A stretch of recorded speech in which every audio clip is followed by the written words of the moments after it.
you listen to music from, say, the late 1700s, a symphony by Haydn, maybe a Mozart piano sonata, you get this immediate feeling of order, of Mm, clarity, and structural perfection. yeah. You're not just hearing nice melodies, you're hearing music built on a kind of architectural blueprint. It's so rigorous and so well used that it basically defined an entire era. That's a perfect way to put it. And that's the core of our deep dive today.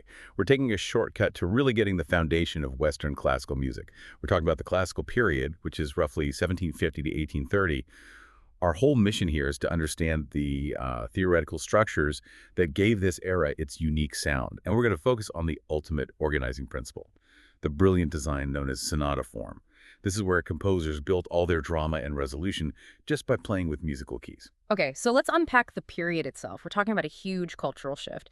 If Baroque music, think of Bach was all about these dense, complex weaving lines. How did the actual sound of music change so fundamentally around 1750? Well, the change was really a deliberate move toward clarity, Yeah. toward accessibility. And it all starts with factor. Baroque music leans so heavily on polyphonic texture. That's where you have multiple voices, multiple melodies, all equally important, all overlapping and intertwining. It's like a complex debate where you have to follow several arguments at once. It's intellectually stimulating for sure, but it can be harmonically very busy. Exactly. The classical period, on the other hand, really favored homophonic texture. And this texture is all about simplicity. You have one single, unmistakable melody in the foreground, and it's supported by a clear, often very straightforward accompaniment underneath. Like a star singer with a really well-organized backup band. Precisely. And that shift made the music instantly more approachable for a much wider audience, which was so important, as music started moving out of just the church and the court and into public concert halls. So we've gone from this sort of intellectual conversation to clear, punctuated storytelling. How does that clarity show up in the musical phrases themselves? It shows up with clear cadence points. If homophony is the sentence structure, then cadences are the punctuation, the commas, the periods. In the Baroque era, cadences would often just flow into the next phrase without a clear stop. But in the classical era, they become really obvious. They're marked by predictable harmonic patterns, and often you'll hear actual rests or pauses in the music. It's all highly organized and balanced. Predictable in a good way. In the best way. That kind of structural rigor must have needed a generation of composers who weren't just writing pretty melodies, but were also masters of, I guess, structural engineering. Who are the giants we're talking about? And maybe more importantly, who were the figures who taught everyone else this new language? The three names that cast the longest shadow are, of course, Haydn, often called the father of the symphony, then Mozart, the melodic genius, and Beethoven, who really bridged the gap between the classical and romantic eras. They perfected the form. But our sources suggest we can't just stop there. There were other composers whose work was essential for defining the technical language of the time, especially for anyone playing the piano. Oh, absolutely. When you look at what people were actually learning to play at home, you have to talk about names like Clementi, Czerny, Anton Diabelli, and Friedrich Kuhlau. They might not have written those famous symphonies, but their work in pedagogy and teaching technique and structure was invaluable. Czerny's exercises, for example, are basically the training wheels that taught generations of pianists how to play all the scales and arpeggios that define classical keyboard music. They literally wrote the rule books. That makes so much sense. So they were teaching the vocabulary Yes. that Haydn and Mozart then used to write the great novels. Exactly. And one of the most defining pieces of that vocabulary, especially for the piano, is a perfect little showcase of homophonic texture in action. We're talking about the Alberti Bass.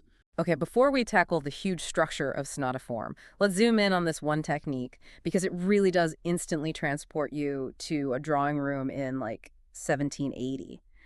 What exactly is an Alberti bass? So the Alberti bass is a very specific type of repeated broken chord accompaniment. You find it almost always in the left hand of piano music from this period. It's named after composer Domenico Alberti, who used it all the time, even if he didn't technically invent it. So how does it break the chord up?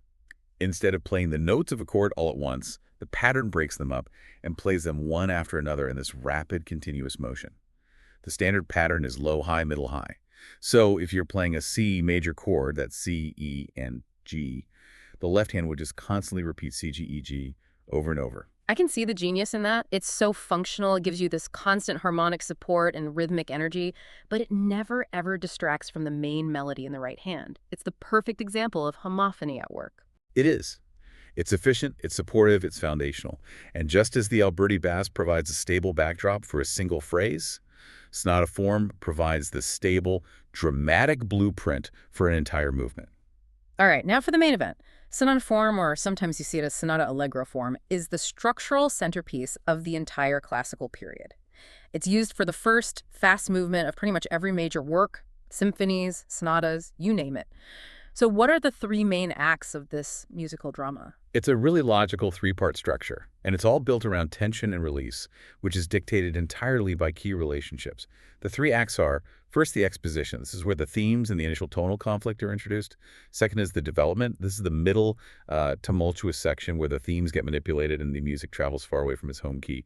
And third is the recapitulation, the big resolution where the themes return and all that conflict is finally resolved. So introduce the characters, complicate the plot, and then bring everyone home safely. But like you said, the real genius is in the keys. Let's focus on the exposition first. How is that fundamental conflict actually set up? The exposition has a very strict job to do.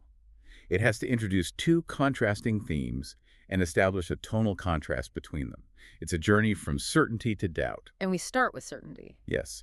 Theme 1 is presented firmly and safely in the tonic key. That's the home key. Everything feels stable.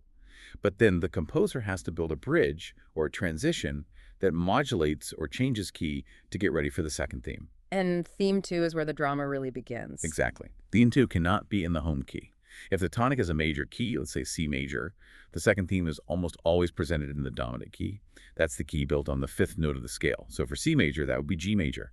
That specific key relationship creates the most structural tension while still sounding, familiar. It's like being close to home, but not quite there yet. Okay, but what if the piece starts in a minor key? Does it still move to the dominant? That's a great question, because the rules actually shift a bit based on that emotional starting point. If the tonic is minor, say C minor moving to its dominant, which is G minor, often feels too emotionally similar. It's still dark and moody. So instead, to get the right amount of contrast, composers generally move to the relative key. That's the major key that shares the same key signature. For C minor, that would be E flat major. That choice gives you a sense of relief and brightness, setting up the conflict perfectly. That subtle difference, dominant versus relative, is a really deep insight into how the structure was dictating the drama. So we've set up the conflict in the exposition. We have our two themes, one at home, one away.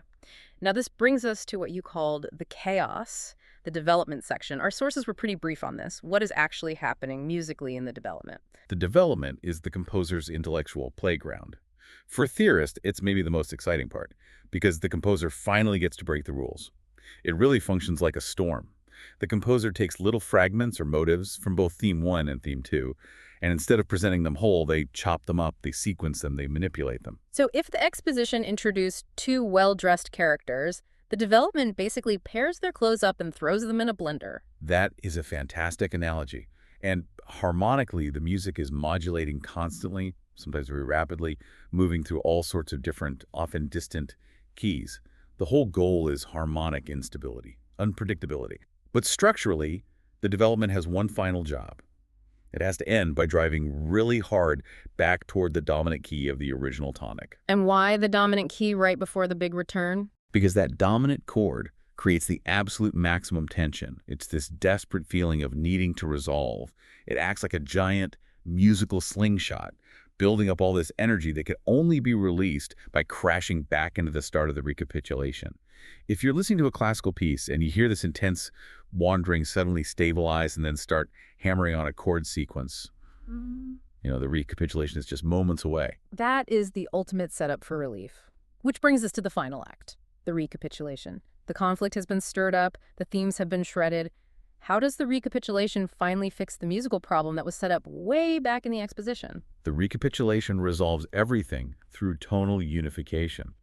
Remember, in the exposition, theme 2 created tension by being in the wrong key. The recapitulation is the composer fulfilling a promise to the listener. You're going to hear all those great themes again, but this time, every single one of them, both theme 1, A and D, theme 2, has to be presented entirely in the original tonic key. So that second theme, the one that sounded foreign and tense before, is now brought safely into the home key. Exactly. That is the moment of both structural and emotional fulfillment. It's absolutely crucial to the classical aesthetic. Keeping that second theme firmly in the tonic confirms that the journey is over. Stability is restored, balance is achieved. The entire form is just a masterclass in delaying satisfaction right until the very end. You know, what really stands out to me is that this structure, this rigor defined by homophony, clear cadences, and sonata form, it wasn't a cage for composers like Mozart and Haydn. It was more like the accepted framework that allowed their genius to shine. Because the audience knew the rules, they could appreciate just how cleverly the composers were applying them.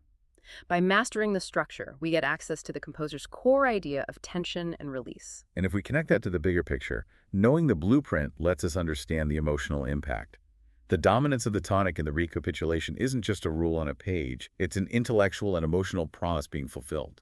That feeling of relief you get when that distant theme finally lands safely in the home key, that's the whole beauty of classical logic. Here's a final thought for you to chew on.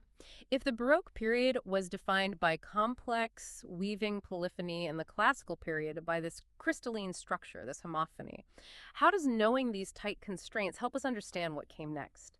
The sources hint that the Romantic period started using complicated rhythms and complicated harmonies, directly challenging the clarity that Haydn and Mozart established. So, does knowing the strict rules of the classical era, these tight structural constraints, help you appreciate the audacious choices of the composers who came later and broke them? It kind of turns musical history into this fascinating series of reactions, of rebellions against the masters,